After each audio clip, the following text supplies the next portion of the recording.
Bah écoute, c'est cool. Merci. Allez, Freeman, c'est quoi la suite du programme du coup? La suite du programme, elle va se faire avec Radza qui va nous faire un petit bilan de la Coupe des Oppressés avant qu'on enchaîne avec la rubrique de Nivar et Pharrell. Un truc intéressant. Très bien, très bien. Alors, du coup, Radza, qu'est-ce que tu vas... De quoi vas-tu nous parler déjà? Radza. Radza a disparu. Ah, problématique ça. Seriously. C'est une blague. J'avais oublié de me débuter. Ah, bon, Rad. De quoi tu vas nous parler du coup lors de ta petite chronique juste avant qui va introduire celle de Pharrell et Nufar? Bah, on va surtout voir ce qui a marché, ce qui a un peu moins bien marché, ce qu'on va pouvoir améliorer sur une prochaine édition sur la Coupe des Oppressés. Mais tout a marché sur la Coupe des Oppressés. Ouais, bah il y a eu pas mal de points positifs, il y a quelques points sur lesquels je pense qu'on peut s'améliorer. Et on va faire aussi une récap des trois best moments qu'on a vu pendant la coupe, donc les trois plus beaux moves, les moves les plus sympas qui nous ont quand même fait. Oui, parce que tu nous as découpé, si je ne m'abuse, des petits passages pour montrer globalement à ceux qui avaient loupé. Ouais, c'est ça, c'est et qui en plus. Petit zapping des meilleurs mouvements, quoi. Qui souligne en plus, je vais pas dire certains cheats, mais certains moves non, assez pas du forts tout, actuellement dans la méta. Bon, alors du coup, tu nous parles de quoi en premier? Eh ben, en fait, les satisfactions. Donc, sur le nombre d'inscrits déjà, tout simplement, c'est peut-être de mémoire le tournoi qui a réuni le plus d'équipes, le tournoi amateur hein, en dehors du Goultar qui a réuni le plus d'équipes. Il y a eu 48 inscrits, il a fallu rouvrir des places. Ça c'est de mémoire, c'était rempli en même pas une minute. Donc franchement, ça c'était parfait, mais j'espère que on pourra ouvrir plus de places sur la prochaine édition. J'espère aussi. C'est pas évident parce que après il faut gérer 48 équipes avec les demandes de changement, etc. Là il faut remercier les organisateurs et surtout Freeman qui a passé quelques soirées à s'arracher l'esprit. Ouais, à sortir l'esprit. C'est vrai que Freeman c'était le seul à s'arracher les cheveux sur ce tournoi. Pour le calendrier, c'était pas évident, mais en tout cas satisfait. Un autre point, une autre satisfaction. On a eu un niveau de jeu quand même qui était relativement élevé. On a une finale, je sais pas si vous vous souvenez, là, qui a duré quand même 1h50 et qui était d'un niveau très très proche du Goultar. Moi, je trouve, des meilleurs. Oui, c'était du niveau Goultar pour moi. Franchement, c'était plus beau que certaines finales du coup de Terminator. Ouais, c'était une finale que, franchement, le niveau était excellent. Peu de forfaits, mine de rien. Bon, à part sur la dernière ronde, on a eu. Et là, c'est quand c'était joué. Oui. Donc il y a eu une seule équipe qui a fait forfait, donc dans l'ensemble 47 équipes qui ont joué quasiment tous leurs matchs, donc ça arrive rarement aussi sur les tournois amateurs, et même les tournois de façon générale. L'accompagnement aussi de Malvadar sur certaines soirées qui était quand même assez apprécié, donc notamment sur la petite finale et la grande finale, voire je sais plus s'il était là en demi, mais bon il a accompagné, il a animé un petit peu tout ça, donc les amateurs de roleplay ont bien apprécié. Et puis même avec les boucliers, ça a fait plaisir. Sinon, deux points d'amélioration peut-être que j'ai retenu de ce tournoi et qui ont été évoqués sur les réseaux sociaux, sur Jol, Twitter, etc. Et on te rejoint, je pense, effectivement. La détection des bonbons melons. On a eu un petit cas litigieux pendant le tournoi, donc c'est vrai qu'il faudra peut-être proposer une autre règle. On a réfléchi, je crois que Pharrell avait proposé un truc qui, moi, me semblait intéressant, c'était d'interdire uniquement le bonbon melon dans des stuffs en 12-6. Car en 1-6, en 11-6, ils sont facilement invisibles en fait, on peut difficilement les détecter. Et sinon, les joueurs demandaient aussi qu'on augmente le nombre de rondes. Le nombre de rondes, effectivement, c'est pas évident parce que ça fait quand même beaucoup de matchs en plus. En fait, le nombre de rondes, c'est surtout en fonction du temps qu'on a. Il se trouve qu'on avait un mois à peu près pour faire le tournoi, et en un mois, c'est difficile de faire 3 rondes, enfin plus de 3 rondes. Surtout qu'on peut difficilement faire une ronde par soir, comme sur le Goultar par exemple, mais on est obligé d'étaler ça sur 3 ou 4 soirs, et donc c'est pas évident, mais c'est noté, peut-être une quatrième ronde avec moins de phase finale derrière, mais bon, à méditer quoi. Oui, c'est même aussi augmenter le pool d'équipe, passer au-dessus de 64. Ça nous semble largement réalisable. On n'a pas trop galéré avec Freeman et Ad Donc ça nous semble largement faisable. C'est ça, c'était les gros points sur lesquels on pouvait revenir sur ce tournoi qui a quand même hyper bien marché, hein. Franchement. Alors du coup, très beau succès. Qu'est-ce qui est resté les moves les plus sympas à voir? Ouais, j'en ai sélectionné 3. Tu nous as fait un top 3. Ouais, c'est ça. Alors, j'aime les dommages, on va le voir dans le top 3. Allez, en vidéo, vas-y, tu peux y aller. On commence par le numéro 3, alors c'est un move de la team David Bowies en phase de poule contre les Kikoli. Où, ah non, c'est pas ça, alors attends. Merde. Vas-y, c'est bon, je l'ai.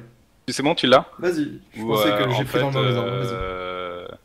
La team des Kikoli se fait atomiser via des portails par la team de Gia de Bowies, donc je sais pas si t'as mis la vidéo, mais... Si, c'est bon, j'ai mis, c'est avec notre ami Doflamingo et Ophi. Et Doflamingo d'ailleurs se fait, si je dis pas de conneries, genre one turn uniquement par le tout ou rien, puis suivi des 2 réflexes et du buff et du doppel, qui se fait complètement ouvrir. Ça souligne du coup vraiment le potentiel de burst qu'amènent les portails, c'est assez hallucinant. Et Pharrell d'ailleurs. Ouais, Pharrell était là, avait pas trop compris le move. Pharrell du coup parlera aussi un peu de l'héliotrope dans sa petite chronique avec Yenufar bien évidemment. Ok. En deuxième move. Alors attends, le move n'est pas fini. Là, on voit le doppel du coup qui terrasse. Doppel est intelligence artificielle qui est maligne sur ce move vu qu'elle passe à travers le portail pour déterminer. Ok. Deuxième move, alors bon, celui-là il a été vu plusieurs fois, c'est la synchro de Xelos lors de la petite finale. Alors ça aurait pu être évité, voilà, mais c'est vrai que c'est pour les gros chiffres quoi que je l'ai sélectionné. C'est vraiment synchro qui fait un triple kill et qui a fait beaucoup parler d'elle parce que la petite finale a duré quoi, 11 minutes, 12 minutes? Ah, un truc du genre, ouais. Et c'est d'ailleurs je crois en plus la plus grosse synchro jamais vue sur un tournoi amateur. Ah ouais, on peut bien préciser que c'était une synchro arrangée. Il n'y a pas eu beaucoup de synchro sur les tournois parce que c'est assez récent, mais quand même celle-là elle était assez phénoménale. Triple kill, full boost par son yop. On peut même dire phénoménal, vu les adversaires. Ouais. Effectivement, c'était les finalistes du Phénoménal. Qu'est-ce que t'es drôle, Pharrell, c'est hallucinant. Et on voit ce magnifique burst qu'apporte la synchro. Et sur les prévisualisations des dommages, ça atteignait à peu près les 8000 de dommages. Hein. Nous avait dit Xelos, en fait, ouais, il avait testé sur un putsch l'après-midi et il avait estimé à 8000 les dégâts de sa synchro. Donc, du 0% moins 8000, ouais.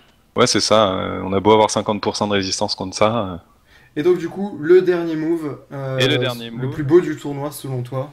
Bah, ouais, là j'ai voulu récompenser quand même la team Panda PVM qui a fait un match express. Franchement, c'était en 4 tours, phase de 8ème de finale, contre la team Cal Yuka, avec Hydrogens qui fait un tour de rêve, parce qu'il porte un adversaire au travers des portails et il balance 2 pans d'attaque qui explosent la team adverse, et juste derrière, on a un suicide assez magnifique sur un tout rien de la part de l'Eka Flip.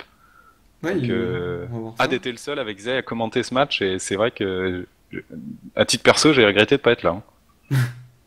Donc effectivement, c'est critique de Jiva qui va se suicider avec son tour rien, c'est ça? Ouais, c'est ça, il se rapproche, il se dit je vais... Encore Jiva.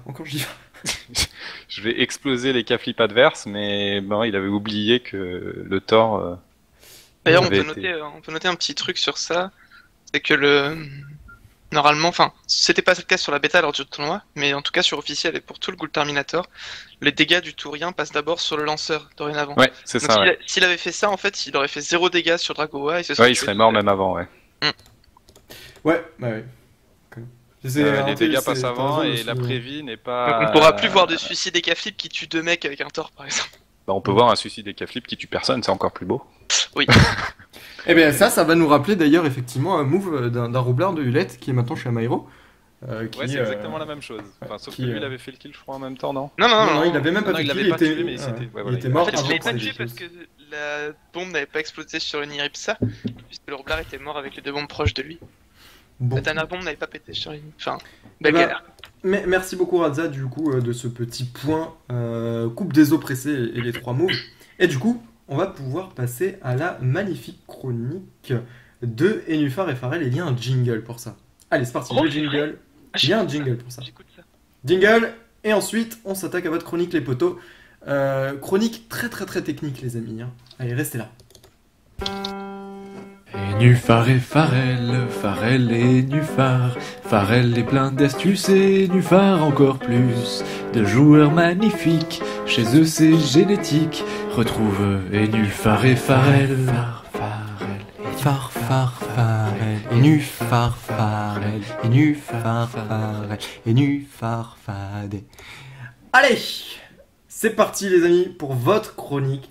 C'est votre moment. Allez-y, expliquez-nous. Et Nufar, qu'est-ce qui va se passer dans cette chronique? Et Nufar, qu'est-ce qui va se passer dans cette chronique? Et Nufar, qu'est-ce qui va se passer dans cette chronique?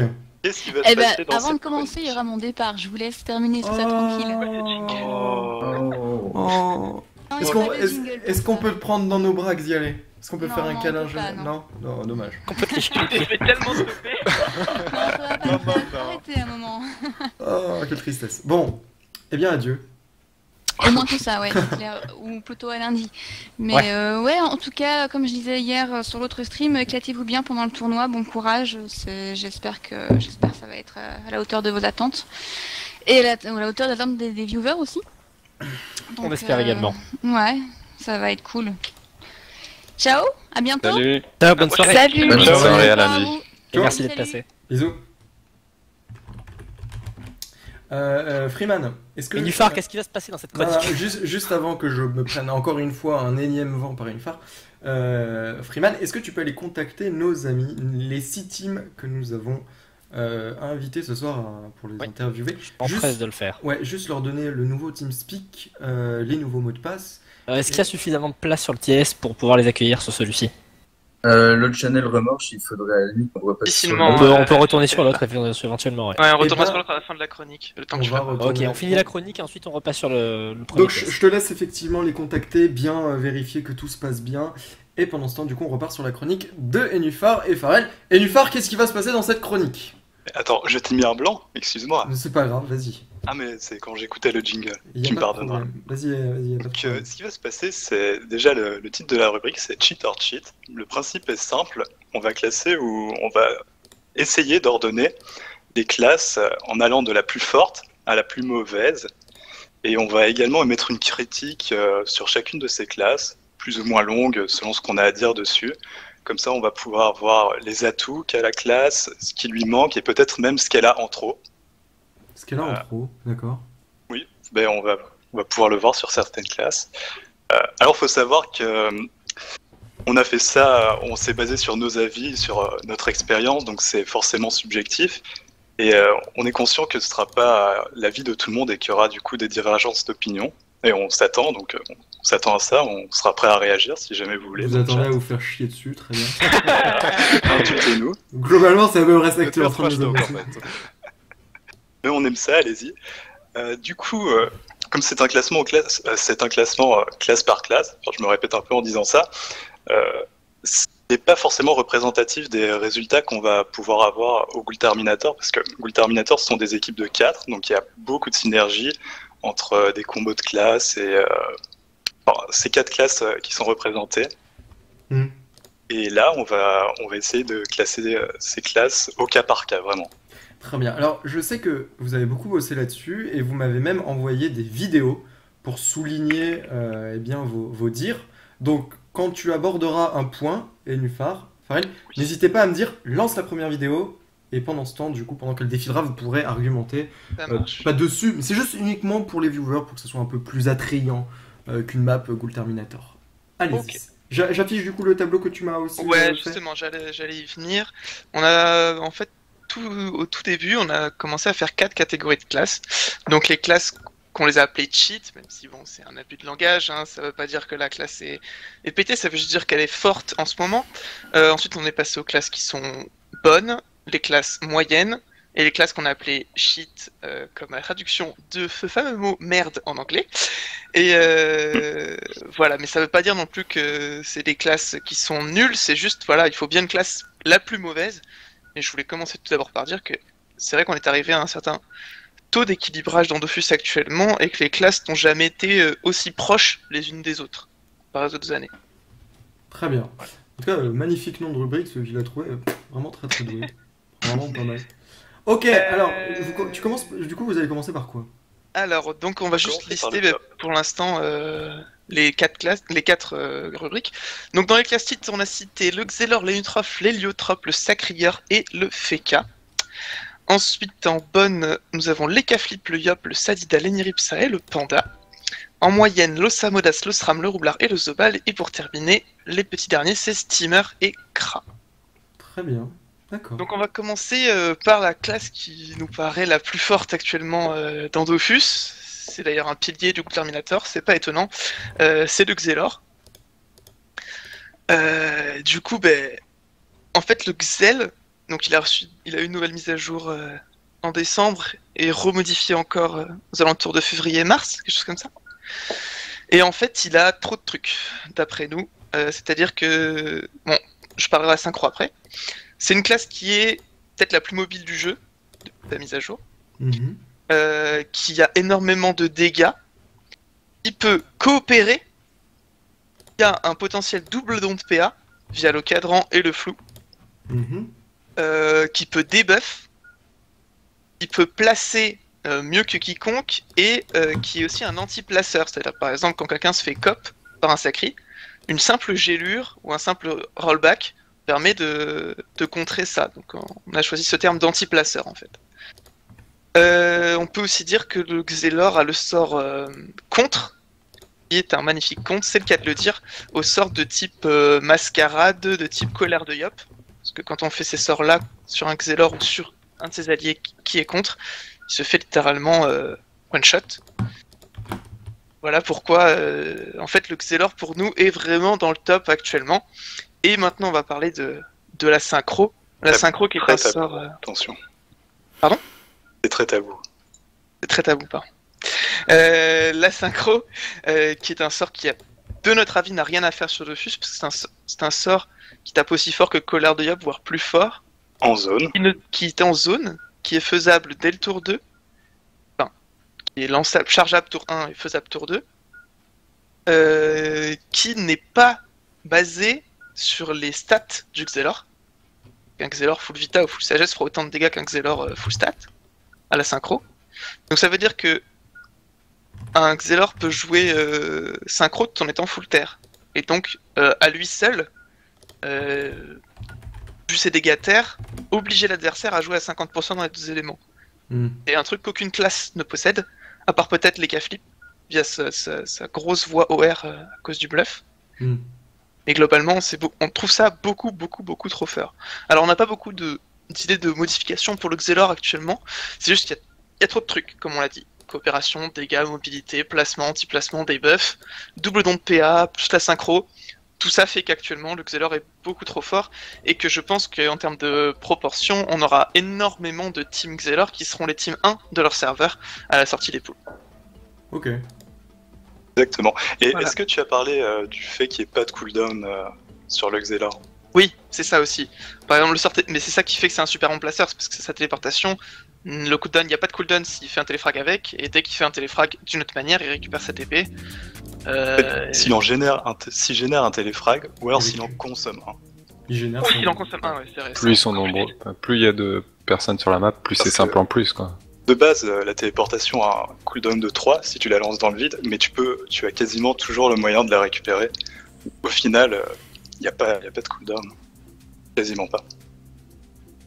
Pareil pour le paradoxe temporel, que tu peux récupérer si tu lances le cadran, il me semble. Non, tu récupères le cadran en lançant le paradoxe. Oui, exactement. Mais effectivement, il y a trop de trucs pour récupérer ses cooldowns, et en fait, le Xel a quasiment tous ses sorts de disponibles tout le temps. Enfin, l'idée de la classe de base c'est bien, mais elle est pas du tout équilibrée, d'après. Ok, du coup, deuxième classe. J'avais oublié de te dire de lancer la vidéo, c'est pas grave. Alors, laquelle ? Non, mais laisse tomber. Radza l'a montré tout à l'heure, c'était la synchro. On est d'accord, c'est pour ça que je l'ai pas mis. La deuxième vidéo, ça sera Kalioka contre Panda PVM, je crois. Ce sera pour l'Héliotrope. Donc là, on va parler de l'Héliotrope, donc pour l'instant, il n'y a pas de vidéo. Ah, d'accord. Je laisse Nénuphar s'en charger. Voilà, je vais m'occuper de ma classe. Donc, l'Héliotrope pose souvent souci. Vas-y, bébé, vas-y, mets-toi bien. Pardon ? Non, pardon, c'est la musique en fait qui me change le caractère. Mais il y a un gros abus pour le moment qui sur les Nutrophes, tout le monde le sait, c'est vraiment la corruption. Un énorme abus qui permet de faire passer le tour d'un adversaire avec une contrepartie qui est le fait d'être en mode affaibli en état affaibli pendant 2 tours, et encore, plutôt pendant 1 tour, car on peut très bien lancer un coup de corps à corps avant de lancer la corruption, et du coup, l'état affaibli ne dure que le tour suivant. Et pour nous, ce sort corruption n'a par exemple rien à faire en jeu. C'est un sort qui est totalement unique et qui permet vraiment de renverser une situation ou un combat du tout au tout en faisant passer le tour de quelqu'un. À côté de ça, l'Enutroph a aussi pas mal de petits atouts tels que le debuff. Son debuff est quand même un des meilleurs du jeu. Ses boosts grâce à la puissance, à l'accélération, son retrait PA, son retrait PM, son soin et sa protection. Toutes ces petites choses, si on les voit au cas par cas, ne sont pas abusées, mais en les mettant toutes sur une même classe, ça la rend très très puissante. Ok. Et la corruption la sublime. Voilà, et je voulais juste ajouter un petit truc pour la corrup en fait. Plus ça va, plus la corrup est pétée, tout simplement parce que comme les combats s'accélèrent et que les dégâts sont plus puissants qu'avant, faire jouer 2 de tes alliés l'un après l'autre en faisant une corruption sur un adversaire, ça permet vraiment de prendre un avantage monstrueux sur le combat, notamment avec Héliotrope plus damage dealer. Ok. Voilà. On accélère l'histoire un peu parce qu'on a beaucoup de retard, les gars, désolé. Passe à l'héliotrope, tu peux lancer la vidéo numéro 2. Ouais, vas-y. Et aussi une partie de la vidéo qu'on a vue tout à l'heure. Sauf que le début, je l'ai pas mis au même endroit. Parce qu'en fait, je voulais parler de la capacité de l'hélio, qui est une capacité de coopération au tour 1. Ah oui. D'ailleurs, j'en profite pour dire que dans ces classes cheat, on retrouve le Sacri qui peut cop, le Xelor qui peut cop au tour 2, et l'Hélio qui peut le faire au tour 1. C'est vraiment une capacité qui en 4v4 est monstrueuse. Et donc cette coopération au tour 1 de l'Héliotrope rend à elle seule la classe excessivement puissante, parce qu'elle est difficilement évitable sur les mobs du Cult Terminator, quasiment inévitable même, et ça prend un avantage monstrueux de pouvoir cop quelqu'un dès le tour 1, de l'isoler, de pouvoir le taper avec tous ses alliés au tour 1. On sait que sur un 4v4, ça fait très souvent la différence. Le deuxième gros avantage de l'héliotrope, c'est qu'en fait, il a une énorme augmentation de dégâts à travers ses portails, et du coup, il rend toutes les autres classes pétées, et par exemple, le fameux combo Enutroph, Héliotrope, Damage Dealer, donc souvent Yop ou Ekaflip, permet en faisant une corruption sur la personne qui joue entre l'Hélio et le Damage Dealer de, à coup sûr presque, tuer quelqu'un en simplement poser un réseau de portail pour le Damage Dealer, et celui-ci lâche son burst. C'est très rare de pouvoir y survivre. Donc c'est juste ces 2 choses qui font que l'Hélio actuellement est pété, mais ça c'est une nouvelle classe, un peu comme le Xelor, c'est des mages très récentes, il faut le temps que ça s'équilibre, mais c'est vraiment dommage parce que ces 2 classes risquent de faire pencher le Gul'ta très fortement vers elle, et c'est dommage. Voilà, okay. Voilà pour l'Héliotrope, je sais pas si la vidéo est... Elle est passée. Okay. Vas-y, tu peux continuer. On peut peut-être aussi dire que le fait de cette coop tour 1 et des portails qui augmentent la portée énormément, font que l'héliotrope est puissant sur tout type de map, aussi bien map corps à corps qu'une map à très grande PO. Oui, c'est vrai, effectivement, sur tous les types de maps, l'héliotrope est à l'aise. Grâce à ces 2 forces qui se complètent en fait. Ok, ben, je te laisse passer au Sacrieur. On va passer au Sacrieur, ouais. Donc, on l'a classé en 4ème parce que c'est selon nous le deuxième pilier le plus puissant. Sachant qu'il est ex aequo avec le Feka. Exactement, oui. Alors que le Feka n'est pas pied. Et ce qui rend le Sacrieur très très fort, c'est évidemment ses capacités de placement. Et par-dessus tout, il y a le Sacrifice. Sacrifice qui, selon nous, a un cooldown beaucoup trop faible, ou alors il faudrait modifier autre chose, et qui permet au Sacrieur de sacrifier sa cible, enfin quasiment tout le temps. On a également le transfert de vie, nous paraît, qui a été équilibré. Dans le temps, on pouvait lancer plusieurs transferts de vie, créer de la vie en fait. Alors, je sais pas comment expliquer ça. Est-ce que tu pourrais m'aider, Charlie? En fait, le transfert de vie soignait le Sacrieur surtout, en crit. Exactement, et de 10%. Et du coup, maintenant, le transfert de vie n'est lançable plus qu'une seule fois par tour, mais il crée quand même de la vie, enfin, qui n'est pas censé apparaître comme ça, surtout pour 2 PA. Et on trouve ça assez pété quand même. On peut également passer sur les items de classe. Donc il y a un item de classe qui est propre au Sacrieur, c'est la cape de classe, il me semble. On l'a découvert pendant la Coupe des Oppressés en plus. Ouais, c'est ça, oui. Il me semble qu'une team de ménage le jouait. C'était notre ami Powena. Oui, c'était Powena qui la jouait.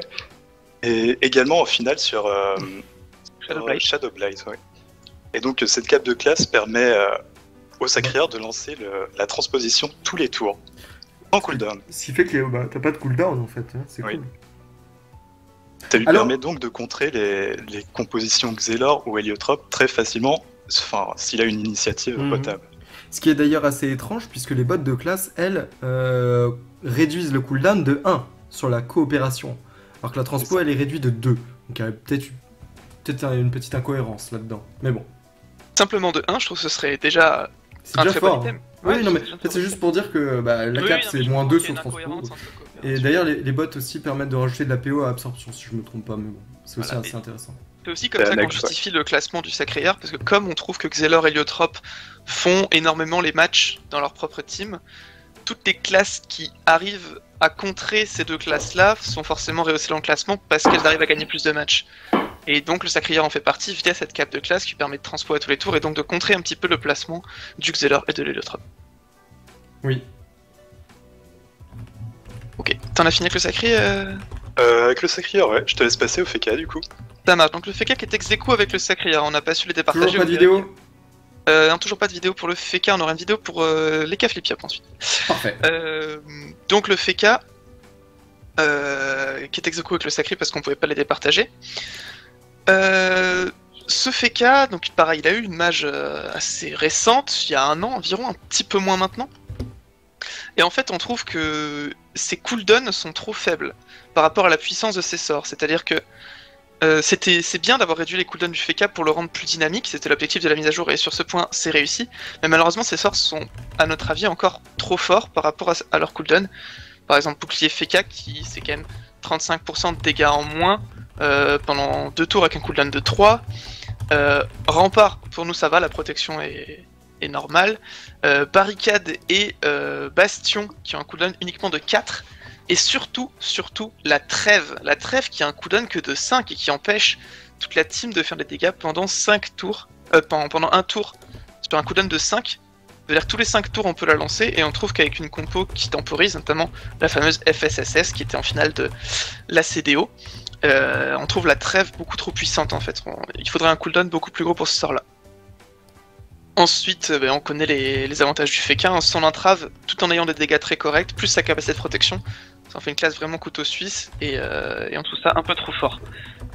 Et dernière chose sur le Feka, il a un doppel 1000 fois supérieur aux autres. Un doppel qui tape comme les autres, qui enlève des stats, donc enlève de la puissance aux adversaires, tout en s'en ajoutant, donc il gagne de la puissance, tout en enlevant via son retrait d'agilité et son vol d'agilité même, du tacle et de la fuite aux adversaires. Et en s'en ajoutant aussi, on a déjà vu des doppels Feka qui arrivaient à du 60-65 de tacle via des typhons sur des zones. Donc on trouve ça beaucoup trop fort, ce doppel mérite clairement un équilibrage. Ça aussi souligne quelque chose d'assez bizarre, c'est que l'agilité, enfin le tacle et la fuite sont toujours indexés sur l'agilité. Ça peut poser certaines questions. C'est vrai. C'est vrai. Et d'ailleurs ils avaient parlé de peut-être modifier ça, non? Déjà qu'ils ont enlevé les crits sur l'agilité. Je pense que ça arrivera un jour. Ça arrivera un jour. Enfin, ça m'étonnerait pas que ça arrive, on va dire. Ok, autre chose? C'est bon pour cette classe-là. Du coup, on va passer à Eka Flipiap et on va le faire à 2 comme il y a 2 classes. Et c'est 2 dames. On a quitté le top sheet? On a quitté le... donc voilà. Et oui, on quitte le top sheet pour passer Adieu. aux classes. On passe aux classes qu'on a considérées comme bonnes. Donc qu'est-ce que ça veut dire une classe bonne? Ça veut dire que c'est une classe qui va toujours trouver sa place dans une composition qui est presque indispensable à une compo. Donc évidemment on y retrouve 2 damage dealers, le Eka et le Yop, le Sadida dont on parlera tout à l'heure, l'Eniripsa qui est un pilier, et le Pandawa qui pareil est un très bon allié.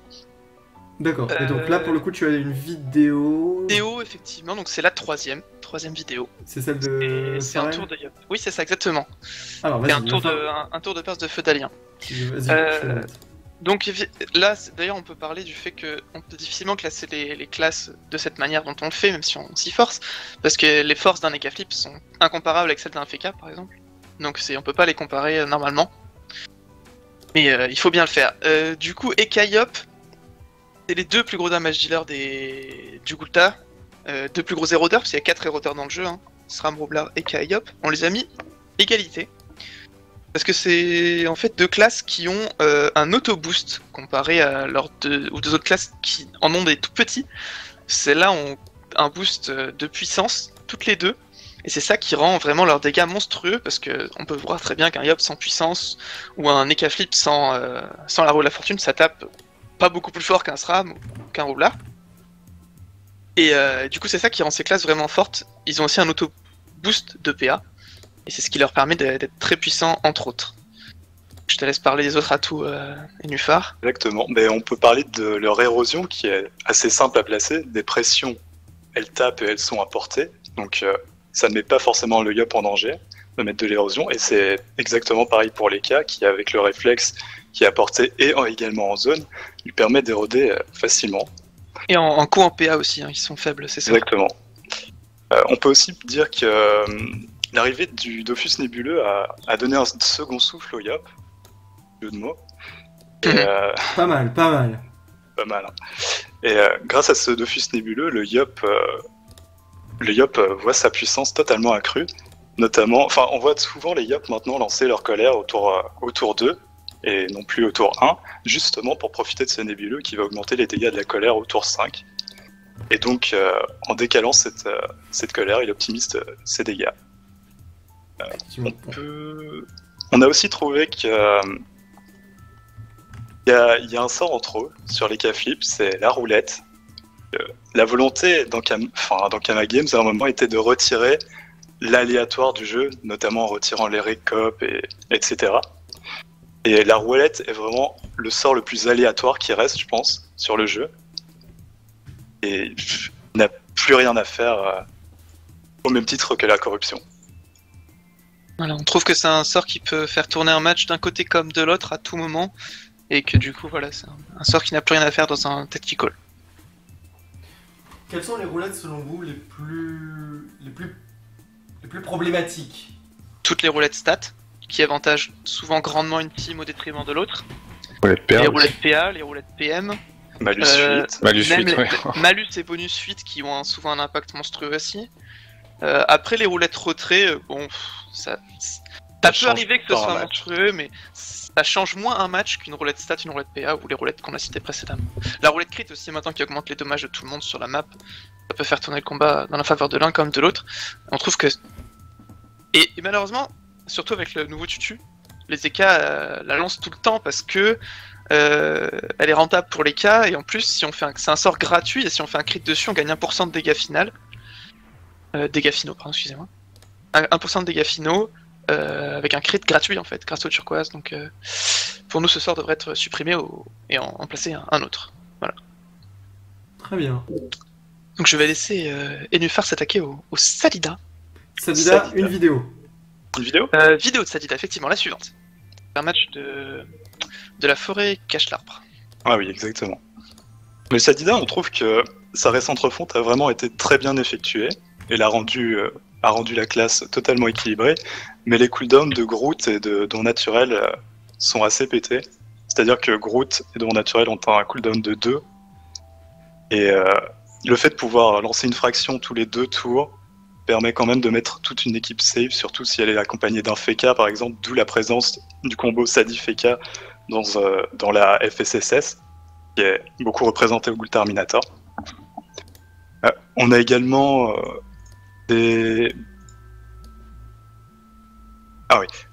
on a également beaucoup de soins qui a été apporté au Sadida grâce à cette refonte, ce qui lui permet de se rapprocher un peu du rôle d'Enir-Ipsa, notamment au Groot, notamment grâce au Groot.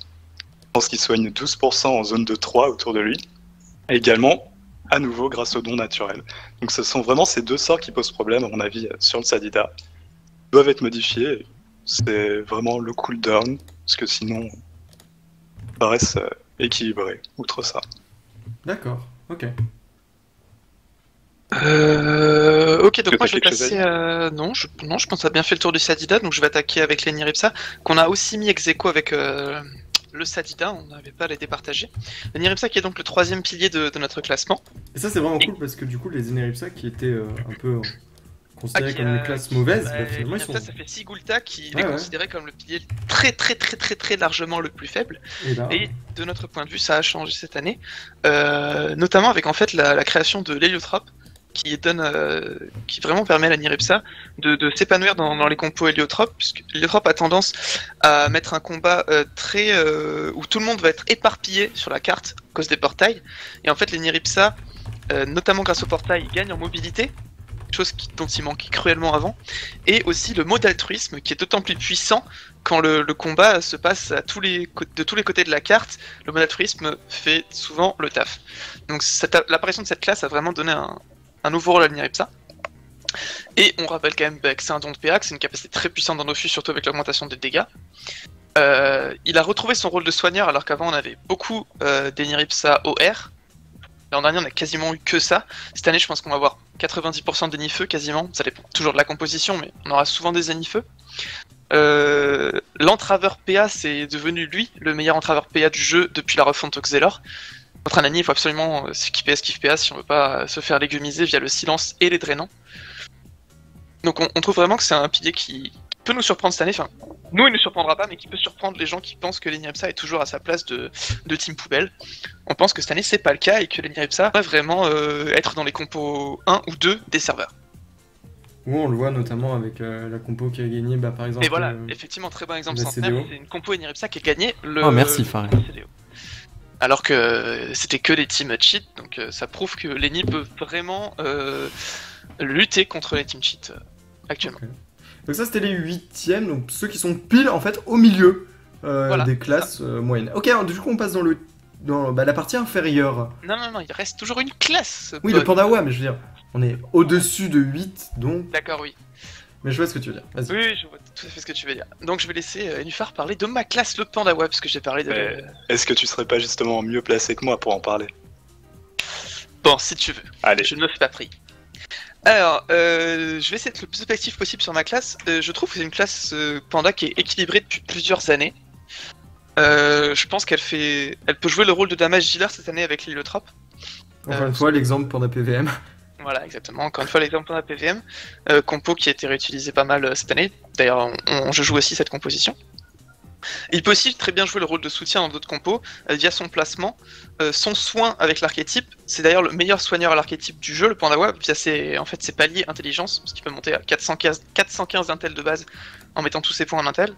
Donc les paliers aident beaucoup, comparé à l'Enutrof par exemple, qui peut pas monter très haut avec son archétype. Le soin des équipes des pandas sont souvent très élevés. Et on peut aussi parler d'un gros sort de soutien qui est la souillure.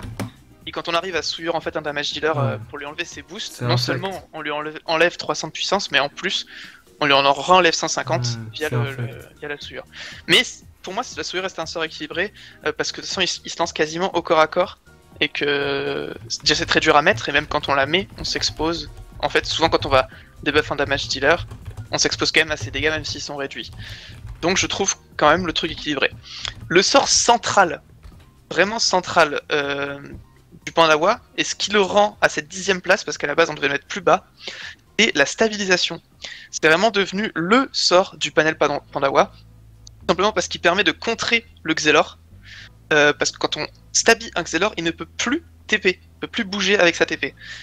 Donc c'est quelque chose qui le bloque complètement, ça peut empêcher les synchros, c'est vraiment très très puissant.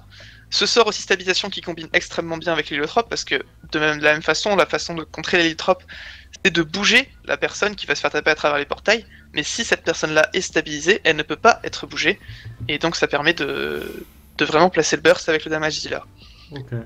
Et en plus, le sort stabi peut aussi, comme avant, être utilisé comme un sacrifice d'un tour indébuffable via le stabi porté. Ah oui.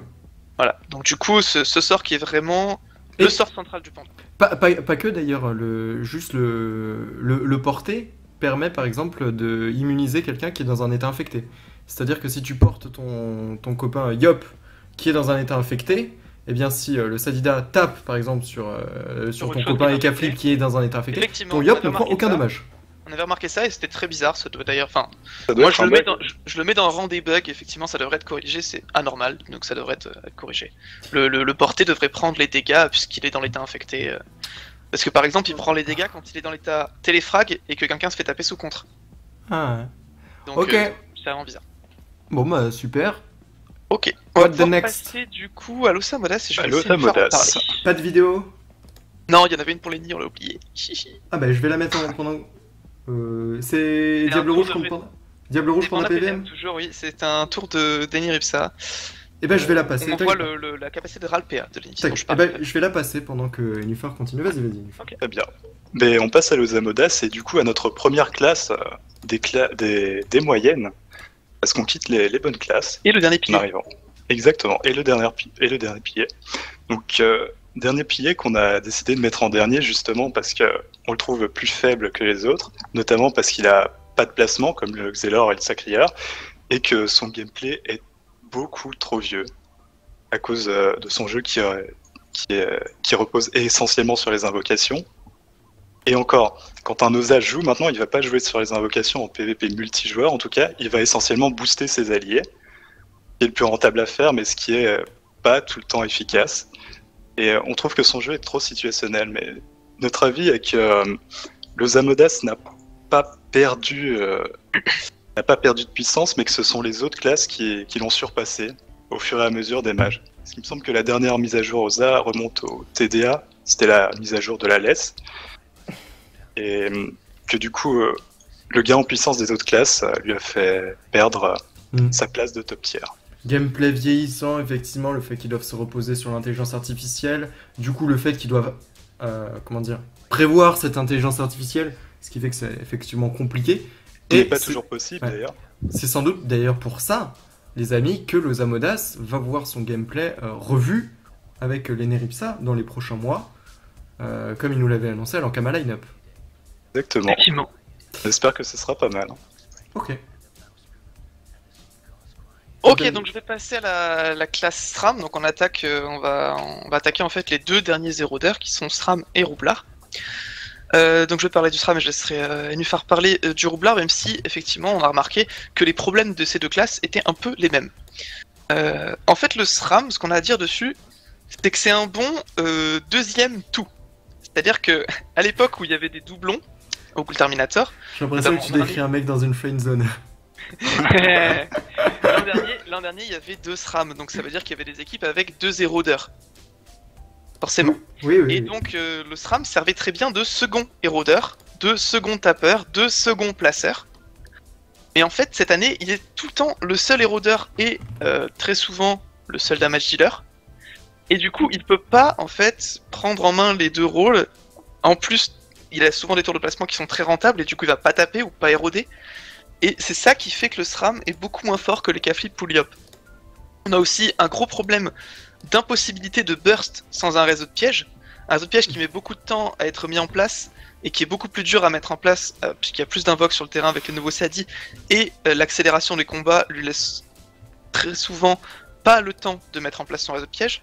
C'est plus dur de les placer dedans maintenant. Et il y a aussi 2 nouvelles classes de placement qui sont le Xelor et l'Héliotrope, qui empêche donc souvent ces réseaux de pièges d'être mis en place. Toujours, on en a parlé tout à l'heure avec les Yaka, le Yop, absence d'autoboost sur le SRAM, à part le fourvoiement. Qui est compliqué à mettre. Le fourvoiement doit être mis au corps à corps et les boosts ne sont pas très élevés comparés à ceux qu'on peut voir sur les Kaeliop. Donc pour nous, c'est vraiment ça qui empêche le SRAM d'être au niveau de ces deux compères. C'est ce que tu soulignais tout à l'heure avec Nufar, c'est que les fourvoiements du Yop et K-Flip sont beaucoup moins compliqués à mettre en place que le Roublard, que le SRAM. L'érosion de Yop et K-Flip est beaucoup moins compliquée. Oui, pardon, j'ai dû dire une connerie. Excuse-moi. Peu importe.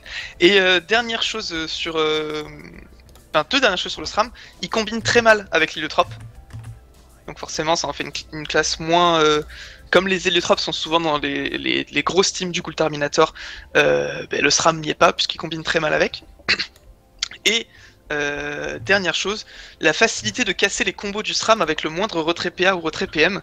C'est-à-dire qu'un SRAM qui a 11 PA, il suffit de lui en enlever, par exemple, de le tacler et de lui en enlever 2 pour qu'il puisse pas mettre 2 coups d'érosion. Ou simplement, voilà, il a des sortes de dégâts et d'érosion qui sont trop chers en PA, donc c'est facile de casser ses combos. C'est comme le... Bah du coup, c'est comme le roublard qui est aussi égalité avec lui. Lui retirer des PA, des PM, ça l'embête toujours beaucoup le roublard. Le coller, ça l'embête pour sa botte, par exemple. Ouais, mais un petit peu moins quand même. Ouais, c'est pas la grosse faiblesse du roublard, mais effectivement, il a beaucoup de points communs en termes de faiblesse avec le SRAM. Donc je vais laisser Nufar vous parler. Et je mets la vidéo du roublard, le magnifique roublard, bien évidemment. Notre poteau de Hulette. Petite dédicace à toi. Allez, c'est parti, kiffe ma gueule. Vas-y, tu peux y aller. Du coup, le jeu roublard, on trouve évidemment qu'il est trop long à mettre en place. En tout cas, trop long actuellement. Il était peut-être pas avant, mais maintenant, vu que la méta a assez évolué et qu'on a beaucoup plus de dégâts, il est beaucoup plus facilement contrable via la destruction des bombes et aussi par le placement de toutes les nouvelles classes comme l'héliotrope et le Xelor qui sont ajoutés aux anciennes classes de placement. Un autre problème qu'on trouve chez roublard, c'est son obligation de jouer haut pour pouvoir caler de l'érosion en tapant en même temps, donc via le tromblon. Et ça l'oblige à choisir un élément qui lui donne que peu d'avantages, contrairement à l'agilité qui peut lui donner du tacle et de la fuite. Ou alors à l'élément intelligence qui donne des soins ou des dégâts augmentés. Je viens de le voir, qui va se faire exploser. Ah d'accord. Je me souviens, c'est moi qui l'avais commenté ce match, c'était très très drôle. Et d'autant plus, effectivement, Nufar, que le roublard, et comme il est un erodeur, eh bien en général tu trouves pas de Yop ou des K-Flip avec lui, ou de SRAM. Donc du coup il est obligé effectivement d'endosser la responsabilité des erodeurs et de jouer haut. Exactement. Et on voit d'ailleurs beaucoup moins cette année des compos orientés autour du roublard. Par exemple, Sacré, Roublard, Zobal, pour pouvoir protéger les bombes et placer quelqu'un dans le mur. Parce qu'il est plus rentable de s'orienter autour d'un Xelor ou alors d'un héliotrope. Ouais. Voilà. Le roublard se retrouve très souvent dans les compos les plus faibles à cause de ça. Et c'est dommage parce que roublard c'est vraiment le beau jeu quand même. Il y a des gros dommages, des grosses explosions et tout. Et c'est trop compliqué en fait, trop compliqué. On pourrait rajouter un truc sur le sort d'érosion du roublard. C'est aussi très difficile de à la fois éroder et taper avec le roublard. Puisque comme le sort coûte 5 PA, c'est très dur de mettre un tromblon et de mettre un mec dans un mur derrière sans une aide de placement à côté. C'est même quasiment impossible. La zone est belle, mais ça coûte 5 PA. Voilà, c'est ça. C'est vraiment le coût PA qui est dur. Un passage à 4 PA en réduisant les dégâts et l'érosion. Ou en réduisant la zone. La zone est rarement utile, je trouve. Oui, par exemple, un passage à 4 PA en retirant la zone et en mettant à 20% d'héros au lieu de 25 pour être déjà un bon up sur le roublard, je pense. Ok. Voilà pour ça. Du coup, il reste le Zobal, le Steamer et le Du coup, il nous reste le Zobal, la dernière des classes moyennes. Alors, on a longtemps hésité sur le classement du Zobal. Il se retrouve 14ème, ce qui peut paraître peu. Alors qu'on c'est vrai qu'il y a des Zobal qui font le café, hein, mais par exemple, dans la Coupe des Oppressés, il n'y avait pas de Zobal sur les 4 équipes qui étaient demi-finalistes, si je ne me trompe pas. Donc, c'est bien que la classe n'est pas non plus très forte. En fait, le Zobal, ce qu'on a à dire dessus, c'est que ça fait beaucoup de choses, mais pas de manière très efficace. C'est-à-dire que ça a une grosse capacité de protection quand même, c'est la base du Zobal, mais ça protège 1000 fois moins bien qu'un Feka. C'est aussi un placeur annexe, et ça c'est peut-être le plus faible de tous les placeurs. Et ça peut aussi être un gros damage dealer via la mascarade et les Bolish qui sont d'autant plus puissantes aujourd'hui depuis que les résistances sont apparues en masse dans le jeu, que très souvent les gens jouent proche de 50% de résistance, comme les Dopu ne sont pas réduits par les résistances en pourcent élémentaires, ça permet de faire quand même de gros dégâts, même sur quelqu'un qui a beaucoup de res. Mais en fait il fait tout ça, mais il a des sorts qui lui coûtent beaucoup de PA, donc il peut pas tout faire dans le même tour. Quand un Zobal Plastron par exemple, il passe souvent tout son tour à le faire, et c'est ça qui l'empêche de faire partie des bonnes classes par contre. Ok. Pour conclure sur le Zobal, on pense qu'il prend sa place dans beaucoup de compositions, notamment pour aider les compositions roublard ou pour aider les compositions synchro à protéger leur élément de frappe. Mais il est rarement indispensable dans une compo en fait. En remplaçant un Zobal par une autre classe, on perd très rarement dans la composition. Voilà. Ok, on a une demi-heure les gars de retard sur le planning, je suis désolé. Hein. Il va falloir se dépêcher. Pas de soucis, il ne reste que 2 classes de toute façon et je laisse Nufar passer tout de suite au steamer là. Voilà, je vais passer rapidement sur le steamer qui a un souci un peu similaire à celui du roublard, qui est que son jeu met du temps à se mettre en place à cause de l'évolution. il a des dégâts un peu trop bas, mais il a quand même une très bonne capacité de placement et également une très bonne capacité de soignard. Mais ces capacités viennent une fois le tour 3 arrivé, et vu les combats et l'évolution, encore une fois, de la méta actuelle, on peut plus attendre le tour 3 pour être utile. Il faut être utile avant. Et autre point qu'on pourrait le signaler, c'est qu'il a la coop la plus tardive du jeu. Troisième tour. Exactement, alors que le Xelor peut coop au tour 2, et que le Sacrieur également, et l'Héliotrope, si on considère ces sortes de placements via portail comme une coop, peut coop au tour 1. Donc à moins qu'il joue contre aucune de ces 3 classes-là, sa coop n'est jamais effective en fait. Elle arrive toujours trop tard. Ouais, il est en plus obligé du coup de l'utiliser peut-être pour sa team. Une petite idée d'amélioration, je sais pas si ça rendrait la classe trop cheat, j'y pense juste comme ça, mais ne pas empêcher que plusieurs tourelles soient améliorées à la fois. Ça pourrait être une idée. Ça pourrait être sympa. Mais développer avoir une tactique et une gardienne sur le terrain, Evo 3 par exemple, pourrait faire un tour de placement en même temps qu'un petit peu de soins. Je pense que ça pourrait aider la classe à retrouver, à faire partie des bonnes classes. Et pour avoir une tactique et une gardienne tour, Evo 3, il te faudrait le tour 7 déjà, c'est assez tard. Ouais. Mais ouais, ça pourrait être pas mal. Développer des systèmes de classe aussi. Au moins si le combat dure, gagne en puissance. Voilà, un peu comme le Sadi là par exemple. Ouais, il est pas limité par l'évolution 3. Ouais, c'est pas voilà. Développer des items de classe aussi, lui permettant par exemple de réduire les cooldowns, permettre sa coopération d'arriver au tour 2, etc. Ça peut être par sympa. exemple l'Evo tous les tours, avec un item de classe. Ça peut vraiment être sympa. Bon après le truc c'est que ça forcerait la classe à jouer avec cet item de classe, et je pense pas que ça serait une solution. Vraiment. Mais pourquoi pas. Ok, et dernière classe les potos. Je vais passer à la dernière classe, donc c'est la petite dernière depuis maintenant plusieurs années, plusieurs tournois. On le sait tous, c'est la classe Kra. Il y a un débat infini sur la classe Kra, tout le monde qui dit non mais ça fait plein de trucs, ça peut faire ça, ça fait taf, ça tape fort, ça entrave, etc. Oui, la classe Kra n'est pas si mauvaise que ça dans l'absolu, c'est juste que toutes les autres classes sont meilleures. Mais il n'y a pas de classe vraiment mauvaise dans Dofus actuellement, c'est juste que voilà, elles sont toutes bonnes et le Kra est la moins bonne de toutes. Pourquoi elle est la moins bonne de toutes ? Parce qu'on trouve qu'elle a trop de contraintes pour placer ses dégâts via la PO mini de flèche punitive et expiation, le fait de devoir les charger, souvent de faire le premier gros tour au tour 7 ou au tour 5, et la ligne de vue qu'il faut trouver. Je trouve que c'est vraiment trop de contraintes en fait pour placer les dégâts du Kra. Dégâts qui en plus de ça sont assez aisément encaissables par des classes de protection, à moins que le Kra soit surboosté par sa team, mais dans ces cas-là, si on full boost le Kra avec toute la team, si on full boost un Yop, au lieu de tuer en fait le Yop, au lieu de tuer un mec, il en tuera 2 avec à boost égal. Donc voilà, vraiment le Kra est à la traîne. Les dégâts arrivent souvent bien trop tard. Parce que le match est plié quoi. Ouais. Voilà, le match est plié. C'est clairement le 5ème damage dealer du jeu, derrière les 4 érodeurs. Il a toujours pas d'érosion, capacité demandée sur la classe depuis 1997. Et on peut toujours. Et en plus, c'est une incapacité totale à combiner avec l'Hélio en tant que damage dealer. Et ça en fait une classe vraiment très très faible et présente dans 80% des compos poubelles cette année. À noter quand même qu'il y a eu une bonne nouvelle pour lui cette année, c'est le Dofus nébuleux par exemple. Effectivement, c'est vrai qu'on l'avait pas noté mais on voulait en parler. Le Dofus nébuleux qui a vraiment aidé le Kra à faire des tours de burst en tour 1, 3, en tour impair, et ça lui permet d'être efficace en mode full terre par exemple dès le tour 3. Mais ça reste et puis le truc c'est que le Dofus nébuleux c'est pas que pour le Kra, c'est aussi pour les Cafiers, pour le Yop, etc. Donc c'est pour tout le monde. Donc au final ça l'augmente oui, mais ça augmente les autres aussi. Donc. Et je lis dans le chat que l'héros sur le Kra serait trop forte.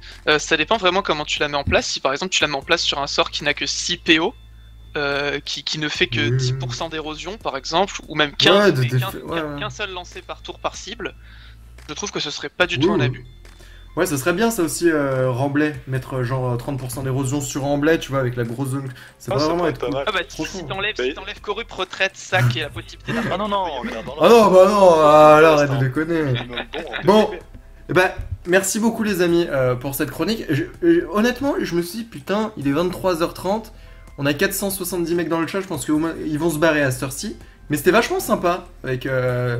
le débat que vous avez eu, c'était cool, et puis les petites vidéos aussi. Merci beaucoup à tous les deux, du coup. Il n'y a pas de souci. Avec plaisir.